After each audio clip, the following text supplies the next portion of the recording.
happening. Riding a bike. Yes. You're now tuned into the... Okay.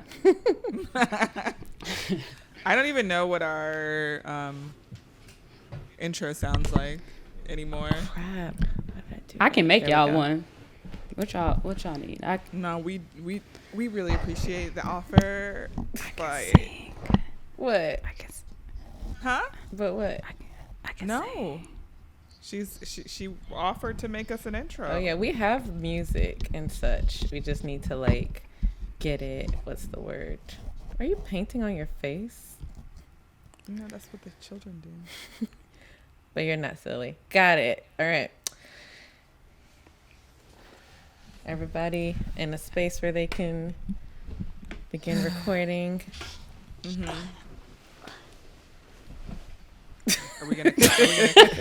Are we gonna clap? Or no? Oh, we can. Yeah, just to help. Did Allison say that helped her to align the tracks?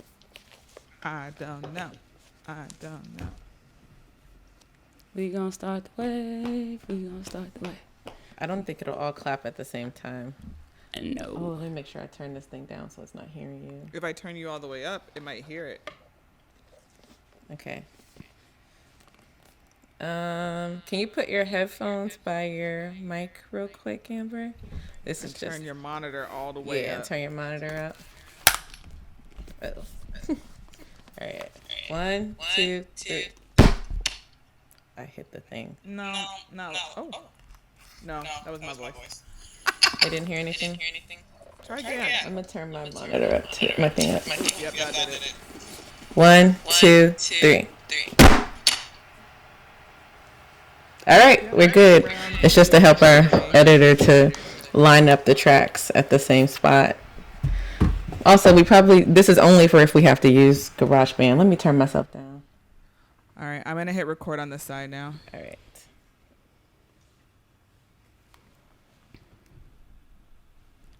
Push the button. All right. Woohoo. Welcome to another episode. Today we have Dr. Amber Johnson here with us. Hey, Amber. Hey. Team Dr. J. So if you're not familiar with Amber, she hails from Jackson, Mississippi. She got her bachelor's in computer science from Tougaloo College. She also went to Lemoyne Owen College. You played basketball too, right? I did, and I also didn't graduate from Oh wait, Tougaloo. I have it backwards, and I knew that. We're gonna do it again. Yep, it's okay. Hey everybody! Today we have Dr. Amber Johnson with us. How are you doing, Amber? I'm good. Thanks for being here with us. She hails from Jackson, Mississippi, and she has her Bachelor of Science in Computer Science from Tougaloo College, her master's. Dang it! I said it again. I'm just going to erase it. I have to erase it because it's like right here. It's just, Yep, nope. I have to erase it, but Incorrect. because I'm recording. Oh, Allison, incorrect. Incorrect, Okay. Allison. Do you want me to mention Tougaloo or? No, you can't. I went to all the HBCUs in the South teams. So yes, please. I am very proud of that. Okay. You say and attended. Right. You can just say I attended all the things. That was what I intended to say. Yeah, it's okay. All right. Last time, Allison. I wrote that.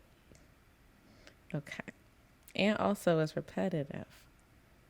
Okay. Hey, everybody. Today we have Dr. Amber Johnson. Y'all Jeremy. too. I'm going to punch y'all. I didn't say nothing. Jeremy laughed. Jeremy, why would you laugh? That's it. Jeremy, why would you laugh? I wasn't even looking at you. Anyway. Okay, I'm not gonna look. What are y'all doing over there? I don't know what's wrong with Jeremy. So this is going to be the outtakes, definitely. The dog is upset with me. Oh. She's like, I don't want to be. I don't want any parts of this. Wow. Hey, everybody. Today we have Dr. Amber Johnson here with us. How are you doing, Amber? I'm good. Great. Thanks for being here. So if you don't already know Dr. Johnson, she hails from Jackson, Mississippi, and she has a Bachelor of Science in Computer Science from Lemoyne-Owen College, and she also attended Tougaloo College. She played basketball. She has her Master's in Computer Science from Jackson State University. She also has a PhD in Computer Science from Purdue University. Not only does she hold a PhD in Computer Science from there, but she's the first Black woman to receive said degree from that university. So we got a big deal here. We only have stars here, only stars. Mm-hmm. So she's also has worked as a software engineer at Northrop Grumman, and currently she is the Chief Operations Officer and Managing Partner for the JXN Tech District. That's not what it says on the paper. It says but that's right. Yeah, COO was here twice for some reason. So I have currently Chief Operations Officer for Beampath and Managing Partner for JXN Tech District. That's correct? No, I deleted it. She's currently the COO and Managing Partner of the JXN Tech District. Okay, Allison, I'm going to start over and do it right.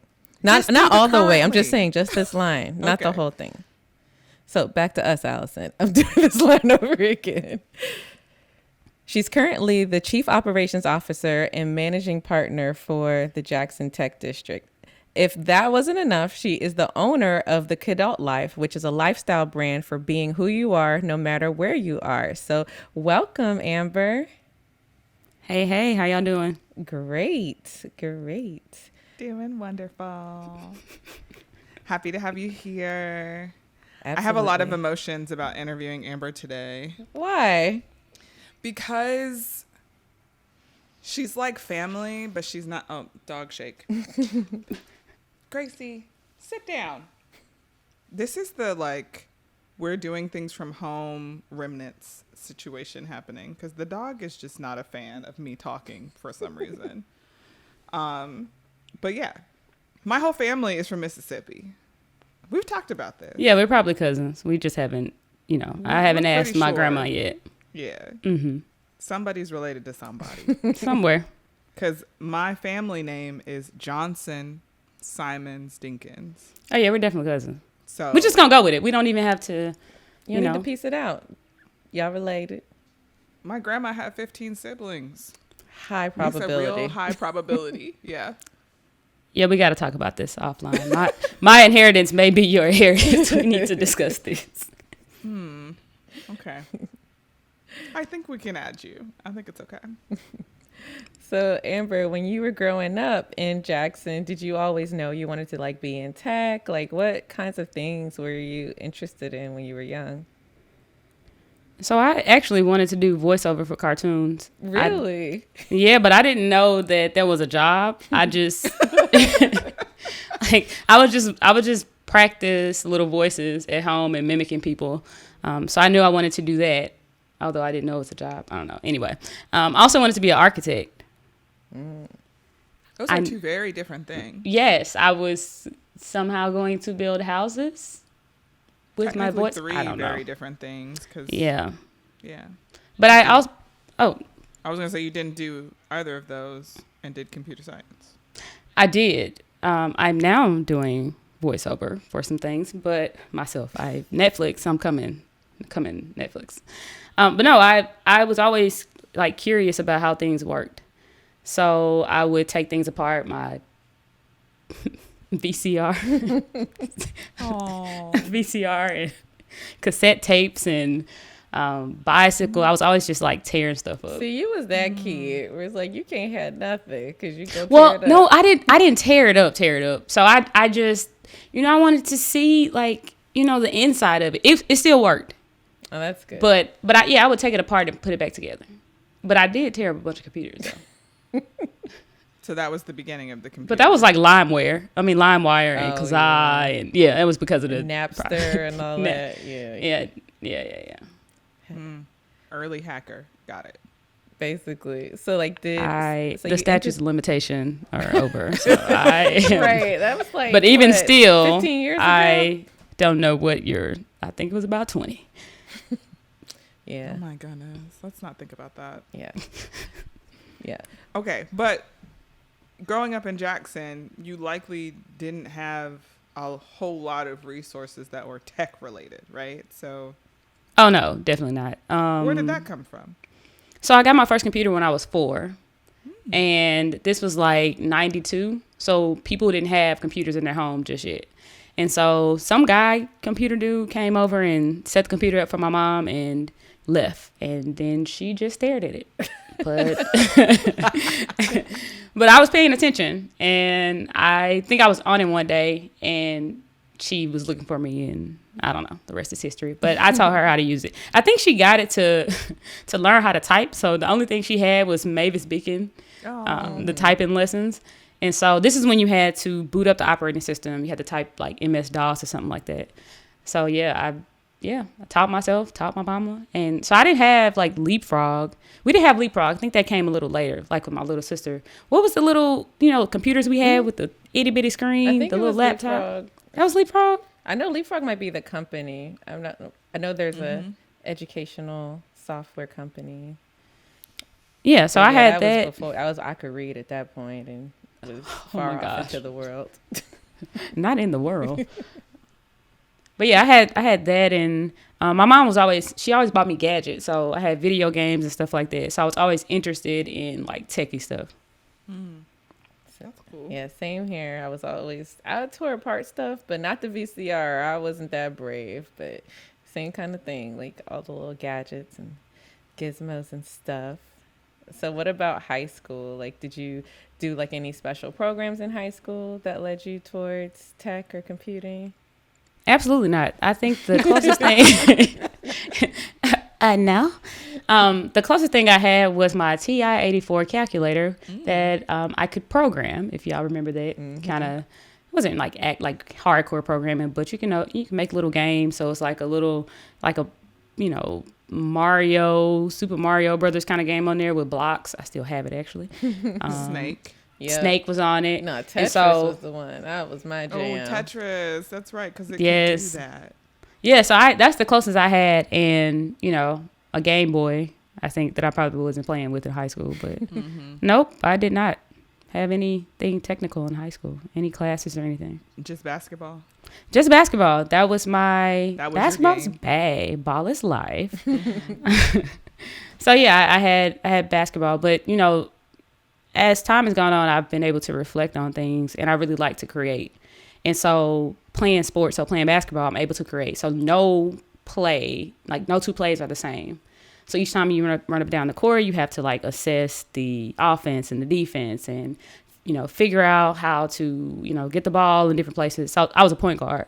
And so I think about that kind of thing. So I feel like I've always had things that were like strategy related in my life to help me like solve problems and create things. So I think that can directly be related to, tech. I love that analogy. It's like a way to like break down complex problems. You got to think through the scenarios and what makes the most efficient.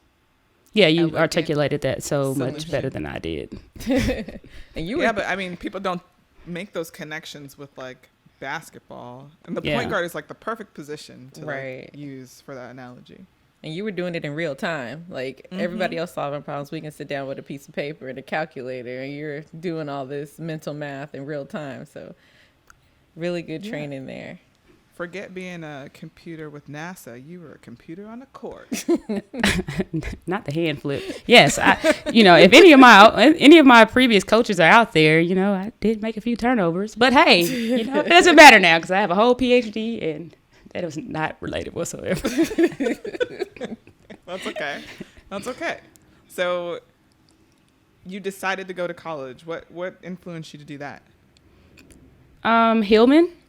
So my family, pretty much most of the people in my family went to college. So my mom has a master's. She majored in math for undergrad. I can't remember where her master's is in. My dad, my older siblings, cousins have a big sports family. And so I don't know. College was just like, I don't know.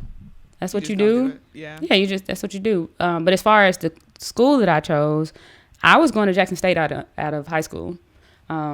that didn't happen. I really wanted to play for Jackson State. That didn't happen. And to be completely honest, the coach from Tougaloo came over one day and said, "You ready to sign?" I was like, "I don't care." And that's how I signed. Wow. I was like, well, I don't think I said I don't care. I think I was like, sure. I think I said I don't care. I was like, okay. And that's how the decision got made. And that's how the decision was made. But hey, you were able to get a full scholarship though, right? I did. So I actually went through about 15 degrees and not paid a dime for school. Not 15, but yeah. No, I did for undergrad, my master's, both my masters, and the PhD. Oh, wait, what's your other master's? Computer science. So, you know, getting the master's on the way to the PhD, it was like, I might as well take this other class. And just in case I don't make it, then I can. Oh my goodness. I can leave. I don't know what to do with you. I mean, you gotta have a backup plan. Yeah, but 2 masters in the I mean, but I was at Purdue, and if I didn't make it, okay, then I guess it looks nice.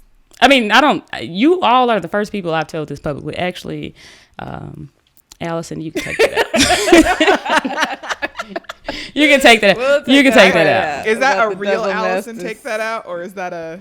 No, you can actually take that out. I mean, yeah. I actually never. I mean, it's not a big deal, but I've never told anybody. I'll make a note in the episode plan. We'll just have an Allison segment. Yeah, I legit just got it because everybody does this. Okay, like they encourage you. Some programs don't allow you to do it, actually. Yeah, but they actually encourage you to just go ahead and declare your master's degree. Mm-hmm. Because you did the work, you might as well have the degree. Yeah, I was like, if one day they come and like, yeah, so you're not making it in this program, I would at least have a master's from Purdue. Mm-hmm. Yeah. This is true. And that's fair. Yeah, I don't even know where it is. It's somewhere under a pillow. Anyway, okay. All my degrees are still in tubes. I just hung mine up when we moved here. Yeah, my grandma has mine. A lot of life has happened. Are we still podcasting, or? We are. I mean, this is good. I think this is good. We'll leave this up to Allison's creative license. So you get to Purdue, and did you immediately know who you wanted to work with? Oh no, sorry. Let's back up to college. The whole segment yeah, let's just. I was gonna say let's back just up stop this because we started talking like, about college, and I was like, about grad school, and I was like, oh wait, let's move back. We are at 15 minutes. I'm about to stop. Okay. On here, you don't have to do anything. Yeah, I'm not moving anything. Why do you want to do 15 on Squadcast? I don't know. I know we were doing 15 because of the video cameras before in the room. That was the original. I mean, I guess I could. Just less for Allison to have to line up. Like, she can just have the 2 tracks already. Okay. Well, actually, no. She doesn't have... The GarageBand will be 1 long track, so... She said that she liked having it like this, but maybe she'd prefer something else. It lines them all up in Squadcast, obviously. Yeah. So. That's true. Okay. Okay. Yeah, if she prefers the segments like that, that's fine. Yeah. All right, you go first. We were talking about college. Master's degree. She said you want to go Purdue. No. It was do you want to go to you want to come here? Yeah. That's where we were. Yeah. I mean, okay. So you're at Tougaloo. Was it a good experience for you? Like, was it because you didn't finish there? Why did you change? Oh Lord, you're asking the tough questions. It's a deep question. It's like some 60 minutes. You can tell us. You can tell us to mind our business too. So. Into the business, y'all can mind y'all. But no, Tougaloo. I love Tougaloo. It's a family to this day. Tougaloo is an amazing school. There were some things that I don't want to talk about that. Okay. I'm sorry. So I can tell y'all offline. No, I'd rather not. Okay. How would you segue yourself into getting Tougaloo. a bachelor's degree? No. I can just say I transferred. I was at Tougaloo, started at Tougaloo, pledged. After my sophomore year, I transferred. Okay. Anybody else can see me in the DMs if they got questions. Okay. Oh my gosh. That's true. That's true. All right, So go ahead and say that. So I started at Tougaloo, and I love Tougaloo. It was an amazing, just family-oriented campus. You know everybody. And just it's an HBCU. So, And so I pledged Zeta Phi Beta Sorority Incorporated my sophomore year. And after my sophomore year, I transferred to Lemoyne, which is another HBCU in Memphis. And same kind of environment, very family-oriented. But it's Memphis. And who doesn't love Memphis? They have good Great food. Right? Not the barbecue. Yes. It's all about the barbecue. It is. It is. So, bachelor's degree in computer science. At that point, were you like, I'm going to get this PhD? I was not. I can't even tell you that I knew what a PhD was, even at that time. Like I'd heard like doctor before or PhD, but I didn't really know what that meant. Yeah. And so, let's see. Did you go to work after? I did not. Oh. I had jobs during school. I was an athlete, so, I could work during the summer, but, still training and stuff. My last year in college, I needed to do a co-op. Okay. And I ended up doing a co-op at Mississippi Valley State University in bioinformatics with Oh, go ahead. with Dr. Charles. Okay, I'll say it again. So I needed to do a co-op. I'm going to laugh. Okay. So I needed to do a co-op my last year in college, and I ended up doing a research internship with Dr. Charles Bland in bioinformatics at Mississippi Valley State University. Oh, that's Yeah. cool. So It was... people don't know what co-ops are. Some people may know what an internship is, but could you explain that a little bit more? I don't remember at this time. I think co-op is like you can go off and do an internship or a job, and it count as like a course. So you probably have to do some kind of, I don't know, write up or whatever the requirement is for your school, but you can go and intern at the Cadet Life for a semester and then come back to school. But they usually also are a lot longer than an internship. Like internships typically happen in the summertime, and co-ops are usually in the fall and the summer, or the spring and the summer. They're much longer typically, 6 months. Yeah, I think I found that out because I didn't know what a co-op was at the time, but some kind of way I finessed it. I don't know, some kind of way I was able to do it for the summer. I think because of the type of, co-op it was, because I was doing research. So this was actually my very first time doing research. I had no idea what it was. I just knew I could go do this internship thing and graduate the next year. So I did that. Yeah, so I did that, and I absolutely hated biology. It's just boring to me. And so what is it to you? It's so boring. So boring. Yeah, but I learned so much from Dr. Bland, and with bioinformatics, I still didn't like it. Still didn't like biology necessarily. And there was some, kind of machine learning-ish things in there that I didn't really like, but I love learning. And so Dr. Bland told me about the LS MAMP program, the Lewis Stokes for Minority Participation Mississippi program. I hope I said that right because they gave me a lot of money. But yeah, so he told me about that program at Jackson State because he asked me, when you finish school, what do you want to do? And I was like, get a master's. It sounded cool.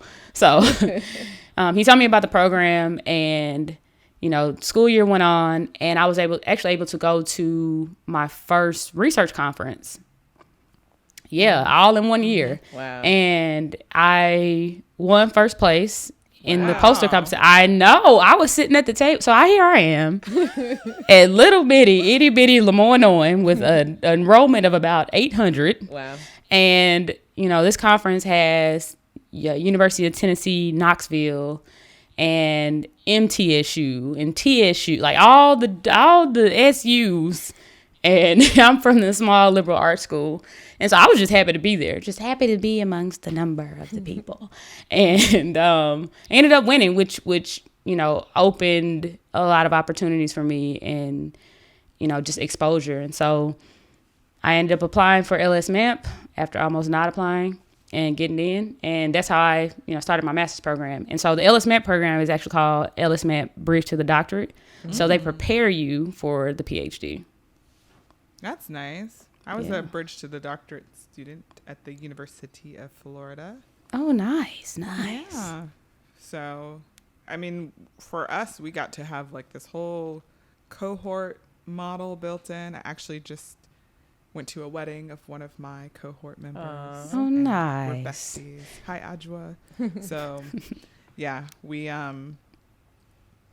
formed some pretty strong friendships as a result of that. And it was cool. Like, you get professional development. You get to really learn what the PhD is like, but you also get money. Okay. So that's the part that I think a lot of people think you go to graduate school and you pay for it. Right. And you don't have to. You do not. There's money out there that you can apply for and get, and that can cover your entire all of it. degree. Yeah. All of it. Every time I talk to undergrads about that, they're like, I already have loans. I need to start paying them off. And I'm like, that is the wrong mindset. 'Cause number one, you can defer while you're still in school. And then you can set yourself up to come out with more money to pay it down even faster when you're done. So yeah, that's definitely one myth that I wish more people didn't believe, that you have to pay for grad school, pay so much for grad school, because for most people, especially if you're a woman and you're a person of color, there are programs specifically to get you into the graduate school. Also, I think there are some programs where while in grad school, you can do like internships or research that will pay off your loans. So I think there's one for education. I think there's one for cybersecurity, where if you go and work, you do research and this, these different companies sponsor you or fund your PhD, then, work for them for like 2 years. They'll pay off all your student loans. Yeah. Yeah. Even there's different like government agencies where, let's say if they pay for 2 years of your PhD, you just have to go work for them for 2 years afterwards. But they pay you to work. It's not like you have to work there for free. You go work free. Right. So I feel like it's a win-win situation. Even with like GEM, like it's the same kind of way. I'm like, I'm required to have an internship for money. Yeah. Listen, with my fellowship, they were like, yeah, there's just a requirement that you do an internship for a summer. And I was like, wait a minute. So y'all telling me that you're going to pay my tuition, give me a stipend, and I have to come and make money for a summer. I don't know about this. If I must. I guess I can move some things around. Yeah, but there's people who don't like that model because they're like, I don't know if I'm going to like working for this particular company. And it's like, if you don't get this money. Right. You're going to learn today. Anyway. Learn to like it. So Jackson State, I know you recently went to a homecoming adventure. Barely. I am not out in these COVID streets. Okay, let's not talk about it. No, we can talk about it. I did not go to the homecoming. I did go to the game because I got tickets. But, that was I was not in these homecoming streets. Yeah. No. I was actually married PhD. I am out here in the streets. Oh, speaking of married, where's my ring? Oh, okay. I took it off last night. Okay. Take that out, Allison. You can leave it in, but I don't think that applies. So I was at home during homecoming last week because the Beam Path had its third year. Week. Oh yeah, time. Okay. Take that out, Allison. Let me clap. Okay. You can do it. I can't. Okay. So I was home during Jackson State's homecoming because the Beam Path had its 3rd year anniversary event. Nice. Yeah, so it was like a cool little, saw stuff for both of them. A little coincidence. Yeah, just a little coincidence. That's cool. That is cool. We're going to hear more about Beam Path later after we get more into your story. So, okay, so you get to grad school, you have all this money, and you immediately knew what you wanted to work on. No. No. It's still a no. That's one of my little voices. I like the voices. Thank you so much. So where are we? Okay. Get to grad school. You can take this out, Allison. Get to grad school. Get the money. Okay, you started back at the no. What happens? What happens next? No, I was trying to think of where we were to get to the get the money. Okay, so I get to Jackson State, and this program is super amazing. So they pay for the master's and they pay for me to study abroad. So I was able to do that I got a whole passport out of this. I went to China, went to Beijing. It was awesome. Food was good. The people were really nice. So yeah, I stayed in China for about 6 weeks, and then I came back and did an internship at UC Santa Barbara doing research.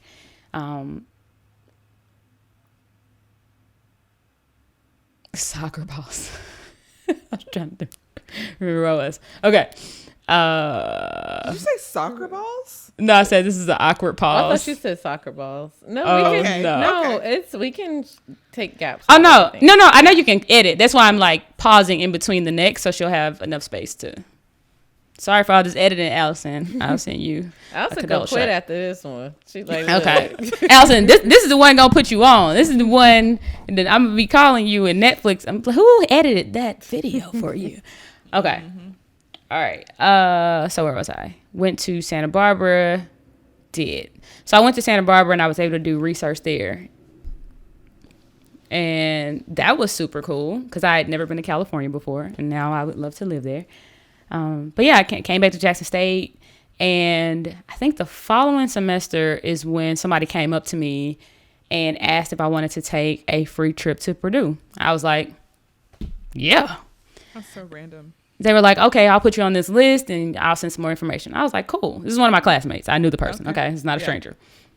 And so I go home and I tell my grandma, I'm like, oh, I'm going to Purdue. And she was like, Purdue? Where is that? And I was like, I don't know. So I went and looked it up, and it was in Indiana. So this was a part of it was then called the HBI program, where they would fly in students of color, underrepresented students, and, they pay for about 2 or 3 days for you to stay on campus and meet with people in the department you want to work in. They would take you to different events and just tell you more about Purdue. And they also waived the application fee. So I knew I wanted to get a PhD at that time because I was in Ellis Mint program, which was basically grooming me to get a PhD. And, it was a lot of good exposure to even let me know that this is possible. And so went on this trip to Purdue.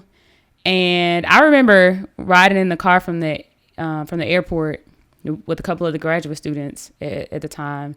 And they were asking everybody like, oh, what are you going to major in? What are you all? And I was like, computer science. And I think the entire car just went silent.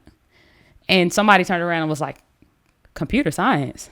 I was like, yeah. I was like, black people don't major in computer science? I was like, what? I'm black. Wow. Well, it wasn't one of those like, oh, black people don't do computer science. It was like, it really was a red flag. If you want me. No, it was like, yeah. So people don't usually come here to major in computer science, not black people. Wow. And I was like, okay. And then they told me about Wakedi, who was the first black person to graduate with a PhD in computer science from Purdue, which happened.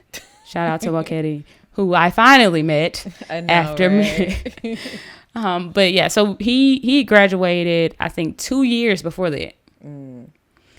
And so I go to campus and have a good time and meet people in the department. I actually met with the department chair. And I was like, what? The department chair is meeting with me to answer questions? Like, whoa. So anyway, I get back and I apply because the application fee was waived. And I also applied for a job, which I did really well in. I had to pass a test to get this job. So I applied to both of these and I prayed about it. And I was like, Lord, tell me where you want me to go and let me know it's you. Amen. Amen. And so I can backtrack a little bit. When I was in Santa Barbara, I met this family who told me about this fellowship. And I stayed in touch. So when they told me about the fellowship, they were like, oh, yeah. Let me stop because I shouldn't put these people out. I'll tell y'all about this later. Cause, yeah. Because it's one of those like, oh, I sent the email. They were like, You anyway. got the fellowship. Yeah, we stayed in contact, but yeah, that probably shouldn't be public information. All right. So, yeah, I met this family in Santa Barbara that told me about the fellowship that I ended up getting in grad school. And so anyway, I applied to Purdue, applied to the job, and one day I got the email from Purdue saying, hey, you've gotten in, and you have a fellowship for 2 years. So I'm like, oh, okay, cool. So then the job, this happens over the course of like 2 days. It may have happened the same day, but the job emails me and is like, oh, hey, we're looking for you did great. We're looking for a place for you. Then they email back and it's like, oh, we couldn't find anything. Sorry, we're gonna keep you on our radar. Mm-hmm. But I passed the test. Right, you done went through that all this you said people don't pass. To be on a radar. Oh no. I actually shouted because I prayed about this. Lord, show me where you want me to go and let me know it's you. Mm-hmm. So on top of that, I get the fellowship for Purdue, and then I get another fellowship, which I was able to split. Mm-hmm. Yeah, I was able to stack. So I put mine together. I know some people, yeah, I did not. Mm-hmm. Run me my money. So I had one fellowship for 2 years. I was like, can y'all spread that over 6? Right. So I ended up doing this. So I had 2 fellowships, so I didn't pay for my PhD either. And I was able to get a nice stipend as well. Of course. Man, that's great. That is great. I almost went on that Purdue trip when it was I thought you went. I didn't go on the trip. I went to visit my friends at Purdue a lot, but I didn't go on the trip. I have never been to Purdue. It's so nice. To Indianapolis, though. Nice. Purdue is really beautiful. Big city. And I really like it. And I rode a bicycle around. Oh, that's cool. Mm-hmm. And I also like Good Bones. Good Bones? It's a show on HGTV. Oh, okay. About houses in Indianapolis. Mm-hmm. Yeah. Okay. I think Kyla and I both are confused. Right. Because I'm an old person. Yeah. You don't understand that? What that means? Like you look no, at a I know place. when a house has good bones, but you're just like, I like good bones. I'm like, barbecue? I'm sorry. I'm sorry that I'm an old person. Don't be sorry. You are who you are. Yeah. Yeah, you don't have to apologize for that. Okay, so you finally get there. Wait. What? She just said she got the scholarship and she's there. Why you stop recording? Oh, we're doing the segment thing? Got it. Yeah. So my You okay? do I sound as cool as I sound as cool to y'all as I sound to myself? Yes. Okay. I was like, I wonder, do I actually sound this cool? Okay. It's telling your story. Your story is No, not what I'm saying. I'm saying how I sound. Her audio. You sound like you. Yeah. But like enhanced. Like in like 4K. We're gonna put some pew pews. Whenever you talk. I don't know what to do with this child. The little Squadcast, like when somebody jumps off. Oh yeah. Pew, pew, pew, pew. Okay. All right. Go, Kyla. Go. All right. So you have this awesome funding. You're already there. And then did you immediately know what you wanted to work on or who you wanted to work with? No. So as you see a pattern in this story, it wasn't a whole lot of guidance. The path was already paid for me. Okay, I didn't know it was there. Had to be like found. A whole lot of God. That's what Ooh, it sounds like some praying grandmamas and aunties and cousins and everybody. So, no, I didn't know. So at this point, I still didn't really understand the PhD. I understood more during my master's, but really, you don't understand until you get into it. Right. Because people can tell you all day. I had students that didn't know it was a qualifying exam in their first year. I'm like, oh no, sorry. I did not. Like I didn't. So this, I went to Purdue. I was like, oh yeah, I'm gonna be done in 3 years. Where? Did you tell people that? Oh yeah, I was like, my grandma asked me after those 3 years were over. She was like, I thought you was going great. See, I had no clue. I did not know. I did not know. 3 did you know though to be like it might be? Oh, like I knew in year 1. Right. Oh, okay. I knew semester 1. That. Oh goodness. No, I had no clue what that was gonna be like, but I was like super positive and just because Purdue was like how people talk about Harvard, whenever people say, oh, like the best school, people say Harvard. Purdue was like Harvard, my Harvard. And so I was people would be like, why did you come to Purdue? Or like, like people who are from Indiana, or, why'd you come to Purdue? You could have gone to other schools. And I'm like, what? It's Purdue. Are you kidding me? Purdue is amazing. And they're ranked in the country, in the world, and all this. Yeah, I didn't know that I was going to struggle the way that I did. No, so I did not know who I wanted to work with. Didn't really know what I wanted to do. In my master's at Jackson State, I worked on, it's been so long, multi-touch devices. So I was working on different, what do you call them? Interfaces? Gestures. Gestures for different interfaces. And I knew I didn't want to do that. I knew I thought I wanted to do something in cloud computing. And so, so that's what I went into. And I didn't know who I wanted to work. I didn't know you were supposed to choose an advisor, like choose a person you wanted to work with. I didn't know. I have questions, but keep going. Please ask them. Well, like in your bridge to the doctorate program. So yes. So I was, okay. I was the only computer scientist in the program. Okay. And so most of the students in the program were like biology. It was a lot of the natural sciences. So a lot of focus were on those students. So they only get a couple of computer science students a year, which the professors are kind of like, oh, okay, they just agree to be a part of the bridge to the doctorate. But a lot of the biology professors and chemistry professors sit on like, the board or panels or whatever for the bridge to the doctorate program. So they are like really, really a part of it. But because more like bench lab focused type work and not really like experimentalists. Yeah, I mean, so engineering kind of they don't get as much, like we get the money, like we have engineering students, but the people who actually like sit on, the selection committee and who sit in on meetings and stuff, most of those professors are in the natural sciences. Yeah. And so, and with that, they're a lot more hands-on at Jackson State, in that, they were working working in labs and stuff with their advisor. Whereas computer science and engineering, you kind of have your like independent projects. And you also have to remember, Jackson State is not an R1 institution either.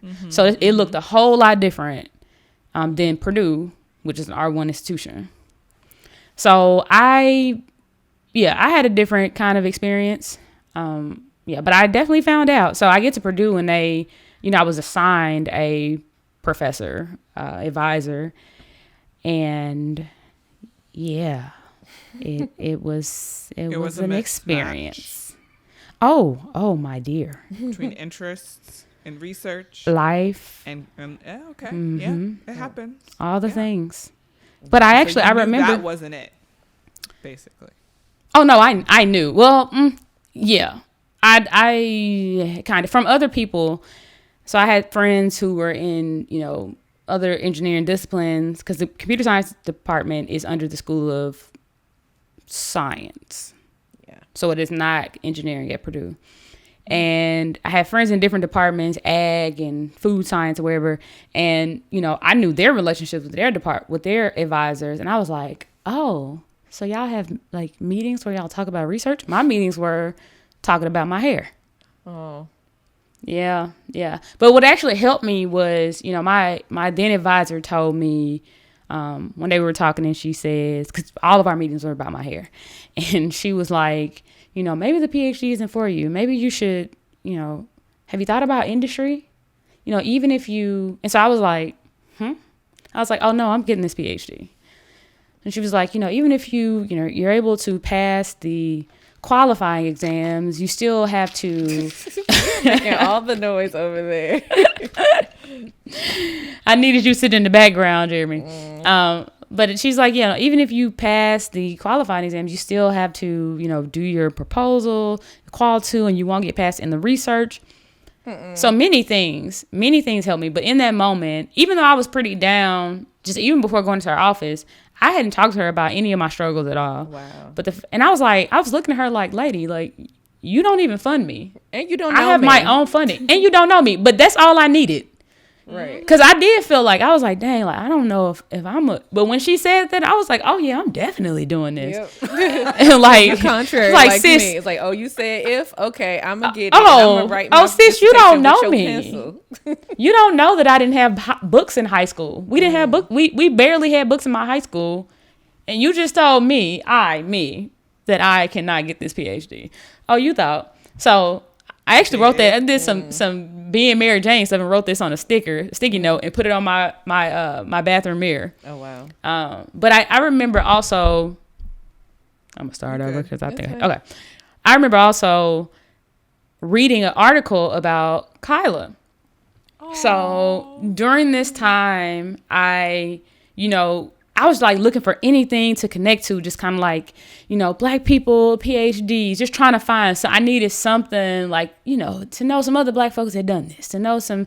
And so I found several things. And one of the things I stumbled across an article with Kyla, and she had mentioned the same thing where her advisor or professor told her, the PhD wasn't for her or she couldn't do it or something. And then I think Kyla had just graduated. And I was like, what? She just, so I like took, like, Kyla was like, I didn't know her yet, but she was like, man, like, not how I used to put Diana Taurasi on my wall. It would have been weird, but I didn't have a picture of Kyla, but I like, so what, Jeremy, I don't know if you know this, but I was at Grace Hopper. This must have been like 2015. In Phoenix. And I just left like a Google party or something. I'm walking down the street. It's like 1 a.m. And I'm just walking, talking to my friends. I look up and I was like a Kyla moment. I was like, oh my gosh. You're Kyla McMullen. And she was like, yeah. And I was like, you're Kyla McMullen. And I kid you not, I started crying. I started tearing up, tears about it. I was like, oh my gosh. She was like, it's okay. And she hugged me. I was like, you don't even know. I was like, she is so sweet.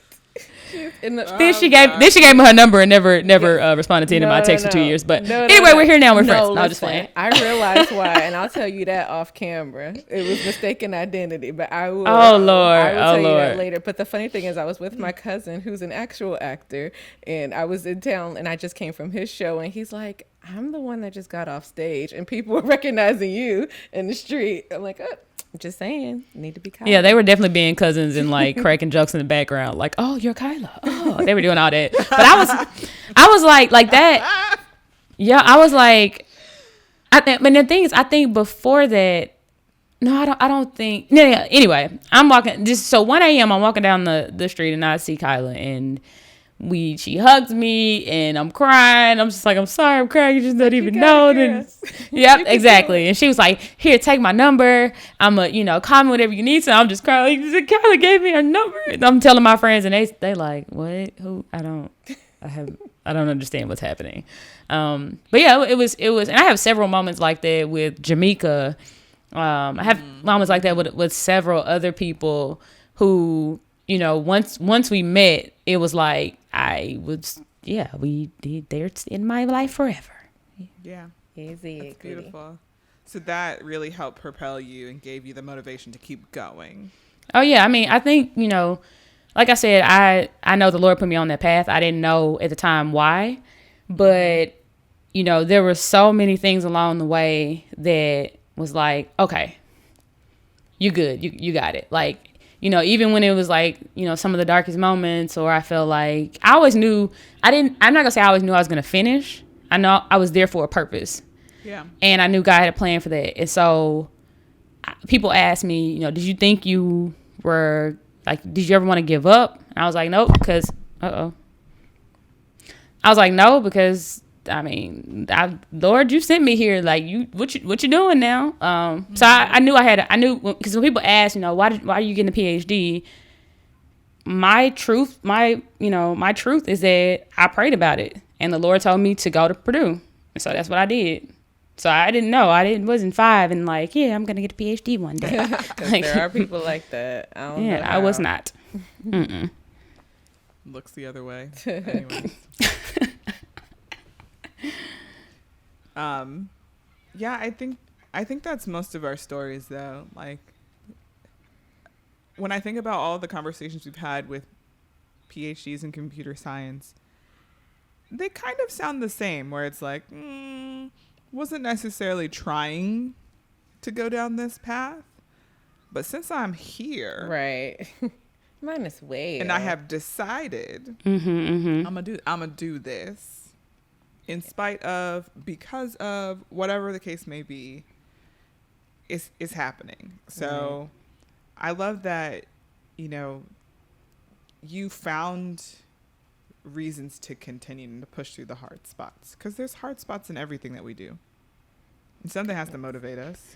But I would say that I didn't find those things. Those things found me. So, I talked about Jamaica, and I always say, Jamaica and I met her at Grace Hopper, I think. And we sat down on the couch. We were on our way to another, event or something at the conference. We sat down, ended up talking for like 2 hours. I'm crying, she crying, then we laughing, and then we crying. And when that was over, she was like, she gave me her number and was like, whenever I'm here whenever you need me. I will fly you out to DC, whatever. And I was like, and I'm crying again. I met when I was, this was a really tough time. I was like, oh yeah, I'm definitely getting kicked out of school now. It was after like it was a final, and I was like, yep, I definitely failed it. And about a month before then, or 2 months before then, John Carlos, the 1968 Olympic runner, came to Purdue and spoke. And it was like some like backwoods Baptist church thing, because I'm in the crowd like, yes. And so like a one of the revival. things it was, no, that's exactly what it was. Is that I'm sitting there, I'm like, he said something like, pick up the ball and dribble, because the whole time, everything he's saying, I'm feeling it. And so, during Q&A, I stood up and I'm like, you were talking to me, because he was like, if I, every time I speak, if I can touch one person. So anyway, afterwards, I go up and I talk to him, and he's like, we talked for a while, and he said, and I said, I had your screensaver, your picture on my phone. It's like, I said, once I, graduate, get a job, whatever, I'm gonna buy the poster and put it on my wall. Cause this is one of the things, as I was looking up people, like, it gave me motivation. And so he was like, tell you what, he was like, I'll send you a poster. And I was like, what? You gonna send me a poster? He did me like a whole granddaddy. He was like, didn't I just say that? He was like, I was like, yes, you did say that, sir. But anyway, so fast forward 2 months from then, I was sitting in my office, and I just like totally bombed this final. And I get a call. Don't know how this dude get my number, but he's like, hey, I have a package for you. I'm like, okay. Anyway, dude comes to my office, and he hands me this rolled up thing from the post office. So I pull it out, and when I started to pull it out and I see it, I just immediately just started bawling. Wow. And I open it up, and it is a signed poster from John Carlos. Wow. So in the moment where I'm like, I'm definitely getting, I keep hitting this mic. In the moment where I'm like, I'm definitely getting kicked out of school now. And kid you not, a few minutes later, I get this call, and this guy walks in with this poster from John Carlos. Wow. And I'm like, so it was so many of those moments that it sounds so wild that, moments later, I'm like, God, you got to do something. God's like, all right, well, let me show you. But it's so here we are, here for a reason. I'm just saying. Yes. No, that is awesome. That is awesome. Oh, okay. Yeah, we're at 15. Do you want to? All right. Since we're not recording, Amber, I figured out what the source of the issue was. So. Wait, we are recording. We are still recording. On our side. On our sides. Yeah. You want to, we can wait. I don't care if Allison knows. So it's on your side, yeah. I was going to text you today because I was like, oh, do we know that Amber actually got the message? It says Amber Spears on here. I don't know if you can see it. But these are all our text messages. Mm-hmm. So Amber Spears is this chick that kept trying to put us. First of all, Tom, can you change my name now? No. Since it still says I changed your name. Oh, okay. We were at Grace Hopper. That's why I was like, why is it doing this? Because we were at Grace Hopper, and I texted you for the bus, and I put you as Dr. AMBA. I wrote Dr. Amber, and like I changed you. But anyway, for whatever reason, I pulled up your number today. But Amber was this chick that kept trying to get us in these what do you call them? Pyramid schemes. Oh, So I yeah, was that ain't me, fam. literally like, ignore, Amber call it, ignore. I was like, why is it? Oh, I didn't even wow. know her that well. She was from my friend Tiffany. I was like, Tiffany, why your friend Amber keep calling me? Why she keep texting? What she want? But I'm yeah. over here needing you, and I'm in this program, and then and I you was think I'm like- trying to sell you Mary Kay. No, and I was like, why is this happening? But no, I changed it because I guess they're both in here now. Because her name shows up, but on all of our text messages, even though I changed it. I have another friend like that. Like her name's Crystal, and I didn't know it was with a K, and now it just won't stop. Yeah, iCloud does it sometimes. I think sometimes you have to like delete the contact. Okay. I wish it was a way you can like refresh your contacts. I know. That would be great. Where are we in the story? I just want to make sure I get. And I literally have the messages back from 2016. Wow. I just went like all the way up. Yeah, no, I didn't And take it's any like- type of offense to it. No, but no. I was like, oh, she probably busy. No, I feel bad dropping off the face of the earth to people. I don't want anybody to feel like, oh, she too busy to talk to me. I'll tell somebody I'm too busy to talk to them, but we'll figure out something that works within the scope of whatever I have going on. I just don't like that being my narrative. Like, I don't want anybody to feel like that happened. Yeah, I mean, but yeah, I get what you're saying. I didn't know, because I think also, I mean, I never got the feeling that you were just like you were like ghosting me or anything, but also other people, because I met several people who were like, "Have you met Kyla? Have you met Kyla?" And so people You were like, yeah, would talk. No, you know I wasn't. People the way people would kind of talk about you or ask me if I knew you. I knew you were a good person, so I was like, "Oh, she probably busy." Ain't no thing. It's so funny. I'm reading back these text messages. It's like, hey, you crossed my mind this morning. I hope you're having a great week. And I'm like, that sounds like a scam. I was like, if it was something that was about computer science, I would have been like, wait, what? Yeah, it was. Yeah, I definitely wasn't trying to so scam. Hey, I sat down the whole time. I should have got up and got me something to eat. Go ahead. Yeah, you can no. go ahead. No, I'm fine. Oh, what do I want to eat? Because see, you're also Dr. Amber in here too, and it's the same set of text messages.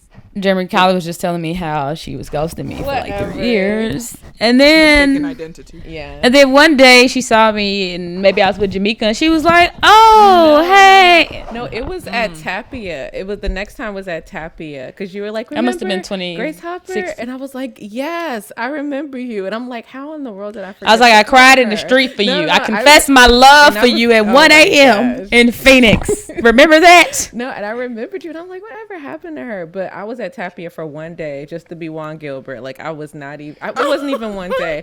Like, I flew in, did a panel, and flew out the same day. Like, I was there hours. Just That's how you hours. important. No, I was trying to pretend to be Juan Gilbert. That's all. He was like, I can't do this panel, but you could do it. BPC panel. Mind you, Edward was his postdoc at the time. Oh, let me stop. Wasn't me. Right. I'm like, Jeremy should have been there. I'm like, wait, you weren't working. Can for I him. be the third person on y'all's podcast? I just really like the way I sound. Also, I feel like there should be a whole silly. I could join y'all as like this silly segment, like I no. love it. We interrupt this podcast. we interrupt this podcast to be childish on your. Yeah. We'll talk to our producer. We don't have a producer. Which is that?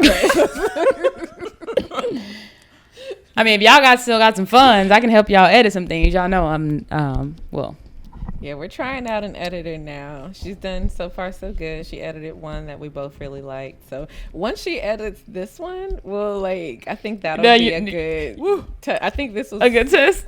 She gonna quit after this. Barometer. A good barometer. She gonna be like, this girl is a mess. And Allison, we're coming back for part 2. Oh, yeah, so. we're not recording yet, so No. she won't see this part. Cause Well, I mean, it's on yeah, unless mine. she has to do GarageBand. Okay. My leg is itching. I'm a person again. Hold on a second. da. Let me tell a day not to come in here making a whole bunch of noise. Yeah, I know I should he probably said text it, my so. husband that it doesn't matter because whenever I'm on calls, I'll be like, I'm on a call. Then he come upstairs. Yeah. And I open the door. He'd be like, I was loud.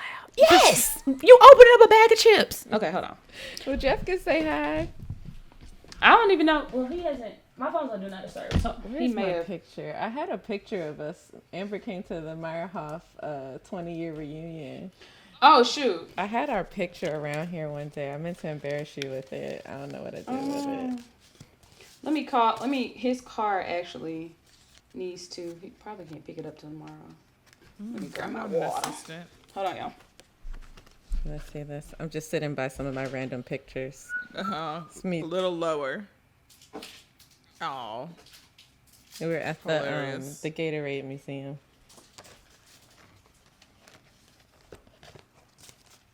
I thought I had it. It's not in here. So my dad bought me a savings bond when I was like in 8th grade or something, and I happened to come across it, and I'm like, let me look up how much it's worth. So $50 savings bond. It is now worth $53. I'm like, that doesn't even, that's not even keeping up with inflation. Like, I feel like it should be 70 at least or something. Got all this stuff.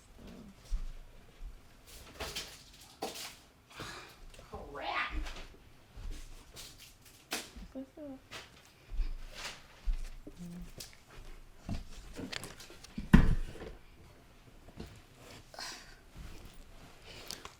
Do y'all send Postmates with the podcast?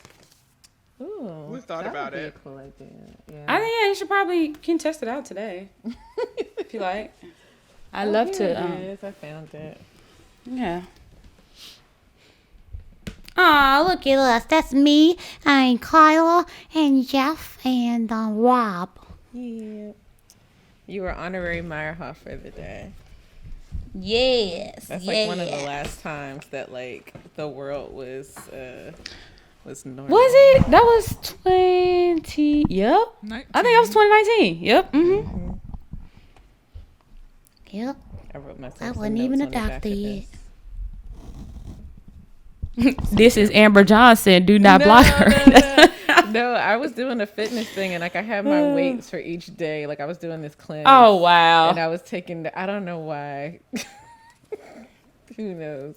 I just write on whatever paper is available. I'm like, today I had a beverage. Jeremy, where's the baby? With my parents. Oh. I only agreed to do this because I thought I was going to see the baby, but okay. That is never happening if we want to get through a podcast. Yeah, She's Amara full is on gonna- toddler at this point. Okay. Like I'm gonna type on the keys. I'm gonna grab this microphone. I'm gonna pull this I'm gonna be a baby. headset Right. off of I'ma be a whole baby. mom's head.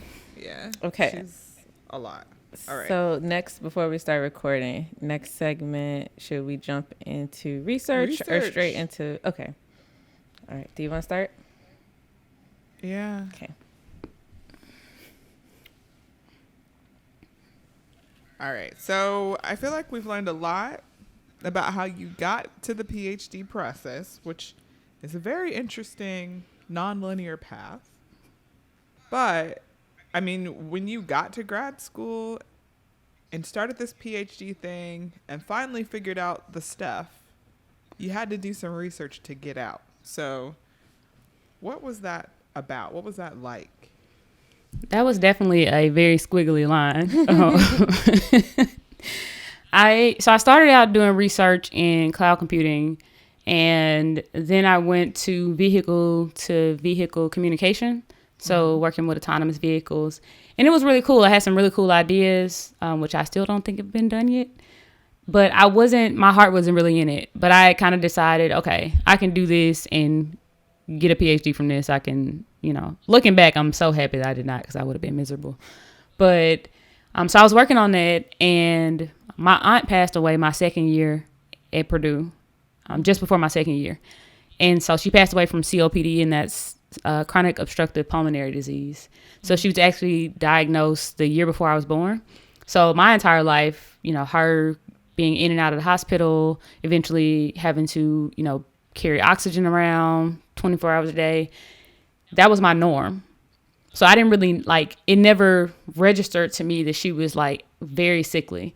So anyway, she, my family was very close. So I was talking to her the night that she passed away, every night, and she was trying to get me to come home. I didn't know why at the time, but I didn't tell her I was going home the next week. But she was like, trying to get me. She was like, oh, well, you can go to Jackson State. Why, you. And I was like, no, Purdue is, I'm almost done. Purdue is, all this, whatever. And so, I went to Jackson State, didn't have a PhD. I think they had just started the PhD program. Anyway, so she was like, well, maybe you can do some of that computer stuff to help me breathe. And I was like, yeah, I'll build you a mechanical lung. And so we kind of laughed about it. And then she died. Mm-hmm. And so I went home the next day, and I didn't get back to campus. I think classes started on Tuesday. I got back to campus that Sunday. Mm-hmm. So I got back to Purdue and basically went straight to classes and, went back to my research. And somewhere in there I was talking to one of my professors, and let me go back. Shortly before that same summer, I was diagnosed with ADHD. Mm-hmm. So yeah, I was 25 and found out that I had ADHD. And so I was also dealing with that. And so anyway, I go back to campus, and I wanted to do something with, ADHD and something with technology to help me, myself and other people, focus and better organize. So I had these ideas about using smart watches and stuff. And so then I also had an idea about health and putting health in that. And so I wrote these 2 proposals. I don't know where they were going, y'all, but I wrote them. I don't know who I was sending these to. Look, somebody was going to read it. So I made these, and I made one about COPD because I learned all this stuff about it. And I was like, whoa, this is killing a lot of people. I didn't know that she was so wild when she had that oxygen. So there are 4 stages of this, and you basically die. Your body is just, your lungs are deteriorating, and you are going to die.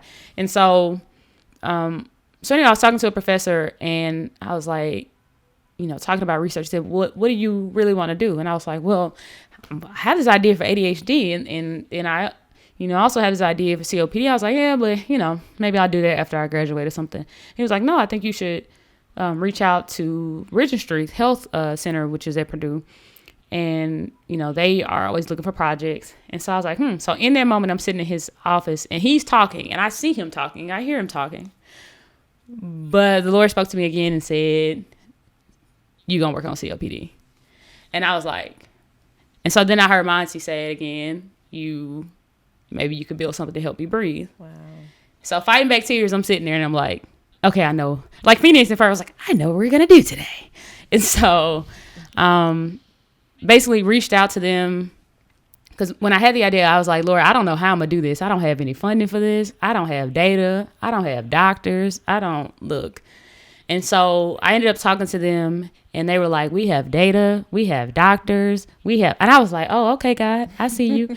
And so I ended up working with them and piloting my own research and leading the team. So the director at the time worked with me, as well as one of the data scientists on the team. I was introduced to some doctors in Indiana at IU Health. So everything just, and then they were like, oh, we have data. Everything. And so I was working on this. So that's how I ended up working on my dissertation research. And when I tell you, I loved every moment, even when I couldn't figure things out, when I had that dang on equation that I was working on for months, and I'm sitting on the couch with my now husband, but I'm sitting on the couch with him, and he's like, just take a break. I'm like, no, I need to graduate. He's like, what's going on with it? And I was like, well, he was like, show me what you're doing. I kid y'all not. Y'all, it was something like I was accessing an index as opposed to a value. And that's why I had been doing this for months. Anyway, so changed that, and it worked, and then I graduated. Wow. Thanks, Jeff. Thank you so much, babe. I think he just really wanted me to graduate. But no, I'm so happy looking back that I did not work on B2B. It was really cool, but I really wanted to do something. Because, y'all know, I like people. I love people. I love, just being involved. So that didn't really give me the satisfaction. And so being able to work on, build something for chronic illnesses that could really save lives and help people. And, even, every day, I can't even explain it. I was excited to get up and work on that. And I think a part of it, I felt like, I was closer and closer to my aunt. And, so yeah, that was my research. Are you allowed to talk about what method that you developed does? Yeah. So when I got the data, I was like, I tried to learn everything, because like I want to show up to the doctors. Not that I wanted to know everything, but like, I didn't want to waste anybody's time and all this. So like I learned all the things. And I get the data and I'm like, wow, like I can't understand this. I'm thinking maybe it's me because I'm not a that kind of medical doctor. And so I get the data and I'm like, well, I don't understand this. So I like build something so I can see the data. Well, I tried all these different tools that are out there. None of them did what I wanted them to. So I'm like, all right, I build something so I can see the data. And then I built something to visualize it. And so I created a tool where you can visualize a person's entire hospital stay. So every single thing that happens, all their vital signs using electronic health records. And it also like shows you like, when they ate, when they were given medications, when they were admitted and discharged. This is really itching. Sorry, Allison. I had to scratch this. All right. And so I built this. And so the second time I met with the doctor, I don't know, it was the first time I met with the doctor. I was asking questions and she was like, oh, you actually, like, did you study medicine? And I was like, no. She was like, you know a lot. And I was like, oh, I do. So anyway, I was like showing her something on my computer and I was like, yeah. So for instance, if you look here, and she was like, wait, what are you using? And I was like, my computer. And she was like, no, what she was like, no, what is this? And I was like, I just like a little. She's like, what software is this? And I was like, oh, it's just a little plot. I was like, oh, I just something I built so I can see the data. She was like, wait, you built this? And I was like, yeah, I mean, I couldn't understand it. So she was like, so you need to sell this. Wow. Like people will pay for this. And I was like, what? And she was like, yeah, like we don't have anything like this. And I was like, okay, true, but I'm trying to get this PhD. So can you just tell me what? Yeah. Right. So that was the first tool that I created. And so one of the things I looked at was COPD it's been around for a while, but not a very long time. So there's not a whole lot of information about, like exacerbations happen, a lot of co-founding factors, outside things impact a person's health who has COPD. And so I was like, wait, we have all of this data. Like we have years and years of electronic health records. We have environmental data. Like why can't we put all this stuff together and figure out something? Like if somebody shows up with COPD, it's like, oh, okay, well, let's start treating you. It's like, well, how about we see their history and see where see if we can figure out where it came from. So anyway, so I was looking at the guidelines and I was like, I noticed that it was only like a few suggestions about how to treat someone who has been hospitalized with COPD, with an acute exacerbation. So my aunt was actually in the ICU when she died. So anyway, I was like, what? Like, wow. Like, so y'all didn't know how to treat her? Like, what do you mean? Like, y'all got like 3 things on this guideline. And so I was like, well, what if we can use data to create guidelines? So, take the expert opinion. So I looked up how the guidelines were created. So you take all these doctors and a couple times a year, they look at these papers and stuff and go, okay, that's a suggestion. I'm like, what? Well, y'all got all this data. So anyway, built this other tool with a simulation tool to take all the electronic healthcare record and, make predictions on like, if you give a patient antibiotics or you give them another kind of drug, steroid or whatever, how it would impact their hospital stay. That's a very long answer. No, that's amazing. Sorry. It's okay. I was just going to say, like, I think, first of all, the context is wonderful. For you to not lose people, if you had to give an elevator pitch for what you just told me, what would it sound like? I built this tool to run me my money. No. No, so I built a tool that will allow you to visualize a full electronic health record, so a patient's entire health history, as well as make predictions on how to treat the patient. And so this can be used for any chronic disease. Yeah. So is this like machine learning models from the data? Remember when I said my very first research internship had a little bit of like Biology. data and and you see how you see it all I was how gonna it- say that, and I thought you were and gonna I get hated there. it. I was like, I hated it.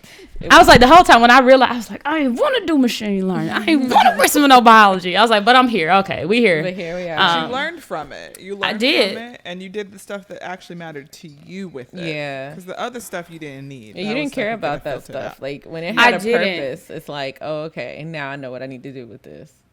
Exactly. So you asked me, I did some, came up with an algorithm and equation to to build my models using time series data, which is super hard to do because like continuous time data. And so it's so amazing. I love that. This is why, like, I love, we all think in a different way. And this is why diversity matters, because I was looking at these papers and I was like, they were like, oh yeah, and this is hard. You have to do time like this. And I was like, well, what if I did something super simple? Because I'm not a mathematician, and I did something super simple. And I was like, I feel like this can work. And I was talking to a mathematician. They were like, I don't know about that. I was like, well, I'm gonna try it. And so I tried it, and it worked. And it worked. See? It worked. See? Yeah. So Markov chains and Markov chains. What's the other one, child? Got a whole doctorate off of that. I don't hold that. A whole one. Yeah, we read don't the dissertation. read the They can dissertation. read my dissertation. And if you know anybody at Epic or even Amazon that would like to buy this, let me know. That is really cool. That is really cool. All right, so should we transition to Beanpath stuff now, or just because we got 1 minute ish? Yeah. Just say y'all want to talk to me for another 30 minutes. No, I'm just kidding.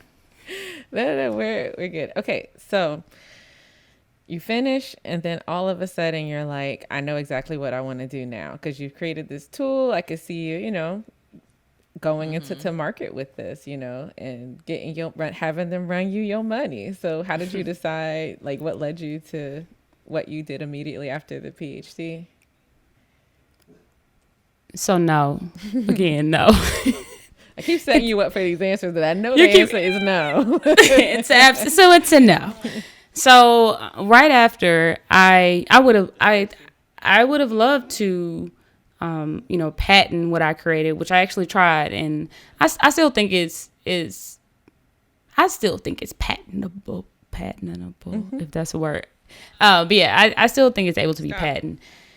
But after I graduated from Purdue, I took some time off because yes. Okay. And then I worked for Northrop Grumman for a while, and I did not want to work there before I started, Rod. but I did. And really it kind of came about because during the time, the equation that I was trying to figure out, it was the time that I went on this interview weekend with them, and I hadn't thought about a job because I was like, I'm just trying to, which I think happens with a lot of PhDs. We get to the point where at the end we're like, I'll figure out a job later. I'm just trying to finish. Right. And so that's where I was. And so went on to be in the Future Technical Leaders program at Northrop, which is a really, really great program and a rotational program. And so I would be able to rotate to three different projects or more if I wanted in the company over 3 years. And yeah, but I knew in my heart that I did not want to do that, but I did. And so after about a year of not being, fulfilled with it, actually right after I graduated, I started the Cadult Life. And so the Cadult Life is a lifestyle brand. It encourages people to be who you are no matter where you are. And so I created this after becoming the first Black woman to earn a PhD in computer science from Purdue. And it was mainly based off my experiences and who I am. So I am a whole child. I'm a big kid, absolutely big kid. And, I was my whole self at Purdue. So I took my entire self into that space. And, I decided not to code switch. I mean, there's some code switching we do just in, with your mama, with your friends, with your boo, right? But we know the code switching I'm talking about. So Yes, we do. I decided to be me. And so I was thinking about that, and, kids are who they are. Like, kids are going to be kids no matter what. Right. And so I was like, why don't we be like kids? Like, you know, we get to this point where society, you know, we kind of try to live up to what society says, who we should be and all that.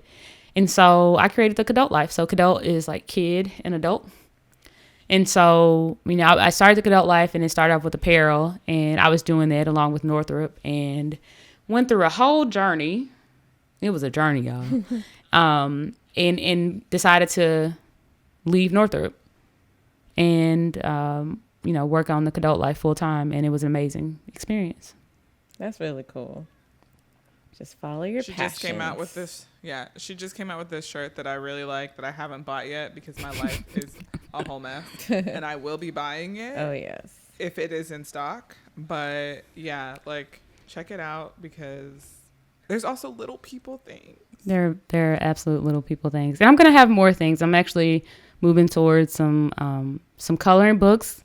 Black Girls Color. Yeah. Black Girls Color is coming. Yes, Black Girls Color is coming. Bike. We bring in Black Girls Color. And so that's a whole nother segment, y'all. but yeah, so I'm also back to the, you know, doing voiceover. Last year I kind of taught myself YouTube University-ish how to create animations. Oh, nice. And so, you know, that's another area that I'm moving to with the Cadult Life. I've seen some of them, and I'm just like, you are a whole clown. Oh, me? No. Yeah. A whole clown. I'm happy to be a voice of something. I'm so happy that you said that. As long as it has sarcasm throughout its existence. I mean, you met me. The dark kind, though. Okay, yeah, we might not be able to do the dark, you know. Not that kind, just like yeah, the kind I don't know. Are they going to take me out of this world? Okay. Yeah. Well, we gonna let you be a villain of some sort. I was gonna say I could see Jeremy being a good villain. Yeah, I'm happy that you are absolutely, volunteering to do this. Because I do not. I am, no matter where I am. Come on, we got microphones. Yeah, let me. You have microphones. Yes, please. Okay, it's a wrap. That's it. I got a whole other resume. You can see it. Anyways, so you make a whole company. That's not the company that you made, like, basically with your PhD work. And you're like, I don't need this corporate America life. I want something different. But now you're doing something else different. Yeah, I'm doing a couple of things. Okay. So first of all, I do want to say I had a really great support system. So my husband is one of the most amazing people in this entire world. And shout out to Bay, Dr. Bay. And he was the one that told me before I started, like, you don't have to go. And I was like, bro, like, I absolutely have to go. He was like, no, you don't have to go. So he was, when I told him I wanted to quit, when I finally let the words come out of my mouth, he was like, okay. And he turned, wow. he turned and kept typing on his computer. And I was like, no, he picked up his computer. And I was like, what are you doing? He was like, writing your resignation letter. And I was like, whoa, I just said I wanted to quit like 2 minutes. Right. You didn't even let me get it out. That's hilarious. And so then all the other people around me. So I just want to thank everybody. Just thank God for the people my village who always lift me up. So I working on the Cadult Life, and some great things have happened with that and continue to happen. Now available on Amazon. Hey. And so I then started working with the Beam Path. So I've been working with the Beam Path here and there over the years. And the Beam Path is a 501c3 nonprofit based out of Jackson, Mississippi, my hometown, founded by Dr. Nashley Cephas. And the Beam Path is created to sow seeds and provide free technical, advice and expertise to the Jackson community. And so we will meet at local libraries one Saturday out of the month and just help people with their tech issues. So, as a techie, you are you fix the Comcast, you fix the cable, you fix the remotes, eyeglasses, anything that makes sense. So we basically. Ain't Putin, so what is I need you to help. My that part is not Putin. Come that part. It. And so so this is a real thing. And so we did. So the Beam Path was created to do that, but for everyone. And so this was all free. And so Dr. National, who was also from Jackson, has a PhD from Georgia Tech in computer engineering. We actually known each other since childhood. And so she decided, okay, we exceeded the capacity of the library. The library closed at like 4:00. And so she was like, okay, let's buy a building. And so she went to buy a building and ended up buying 14 acres of land, which we're now turning into the JXN Tech District, which is a live, work, play, mixed use development. It's a $150 million project that we're creating. And so we're going to have the Bean Path is going to be headquartered there, and it's going to have an innovation station with maker space and food hall and condos and apartments and a grocery store. We gotta come visit. An event center. I'll happily come visit, obviously. Yeah, we gotta come visit. Talk about barbecue. Right. Oh yeah, this is the whole thing. Right around the corner downtown from where they building stuff. Yeah, Jackson State is about a half a mile away. So it's in downtown. So it's a half a mile away from Jackson State, less than a mile away from the medical district and the business district. So like it's an amazing space. Is it near like the convention center? It is. It's at less than half a mile from the convention center. Mm-hmm. Wow. Yep. This is so important. So what is the overall like goal for this tech space? It is to bring access and opportunities to, communities in Mississippi. And, tech is for everyone. No matter what we see, the biases we see in artificial intelligence and in our technology as a whole, the lack of opportunities and access to different communities, we want to bridge that gap across the state of Mississippi. And so, it started out as just meeting up at a library, helping people with their iPhones and, teaching a couple people how to code if they like to this 14 acres, almost 800,000 square feet of space where people can come and get this same opportunity to have access to, startup companies, big businesses, tech firms. And, there's a lot of tech talent in Mississippi, but the brain drain is real. So a lot of people end up leaving Mississippi to go and work for larger companies because they're not housed in Mississippi. And so, this is kind of, started as a tech thing, but to bring a space for, you can come in and get everything. So, there's what is it called? A food desert. Mm-hmm. Jackson is a food desert, many areas, food swamp.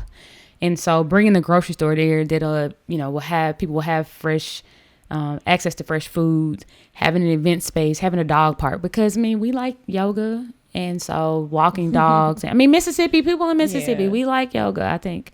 And so, bringing fine dining, bringing just a lot of opportunity and just really showing what Mississippi is and can be. Yeah, I really love that. I would go visit my parents in the Standard Life building downtown all the time. Half a mile from that. There's not a lot of stuff in that area. Mm-hmm. E&L's barbecue, 100% go there, eat some food. But where do you get groceries? Where do you do that stuff? You have to have a car and be able to drive somewhere to really find something. So I love that you're doing that for that community. Yeah, it's all Nashley's. She laid the foundation, put the vision out there, and so I'm just really thankful to, have her. She added me to this team, so that's awesome. And the fact that the two of you, you've known each other from growing up, that's just amazing. I think you guys were on a panel for something together, some virtual panel I watched, and I was like, whatever they are doing, sign me up, and I need to be part of it. So we were actually debating whether or not to have both of you on here together, or but we want to do individuals. Obviously, you both have your own stories, but yeah, we definitely can come back, the two of us. We love to talk to you both. No, but I don't even know where she gets just the courage, the foresight, the vision, it's amazing. I can't wait. Whatever we can do to help or, spread the word, all those sorts of things. And she was part of Black Girls Color. Mm-hmm. So. She was in Black Girls Color. She's part of this. Yes. I love it. Well, is there anything else that you think we should highlight about your story that would inspire someone like you to maybe think about a career in computing? I think one of the things about just tech and computing, it seems so foreign to people. Even though we use our, tech devices every day, all day. As I said previously with basketball, just thinking about, like, as you said, solving problems in real time. That's what tech is. Just creating tools to solve problems, to make things, run more efficiently or to help us out. And so, one of the things I teach when I'm teaching kids how to code, we do real stuff. So when I'm teaching for loops, we get up and we play musical chairs, listening to trap music. Yeah, we listen to trap music and play musical chairs. I was gonna say specifically trap music. Yes. Specifically trap music. But yeah, so some John P. Key in there too. But I think one of the things I'm actually working on something now with building an ecosystem to provide opportunities to people to get into tech. But I think reimagining and redefining what that looks like, because a lot of times we're taught this like cookie cutter, this is how you code it, this is what tech is and what it looks like, and we really do buy into that. I mean, because it's what we're taught. And so really taking a step back and like you use tech concepts every day, all day. When you go to the grocery store, you look for the shortest line. You look for the quickest cashier. You look at how to optimize your life every single day. And that is what we do with technology. That's true. So beautiful. I love it. Thank you. Oh, you're saying what I said, not mine. Okay. So, Amber, where can they find you on the interwebs, you and the things that you are associated with and affiliated with? I am Call Me Rudy on Instagram. I Call Me Rudy on Twitter. Also, The Cadult Life on all platforms.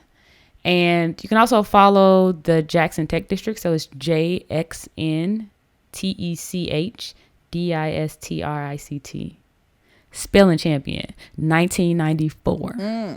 Get it? Tell them. Tell us that. No, so yeah, and also Beam Path. So the Beam Path, on all platforms. You can also visit thebeampath.org. Yeah. Or just Google.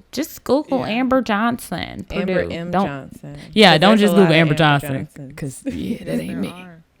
Some might be related to me. Me. Some might Like not. the one on this call. It's me. We're definitely cousins.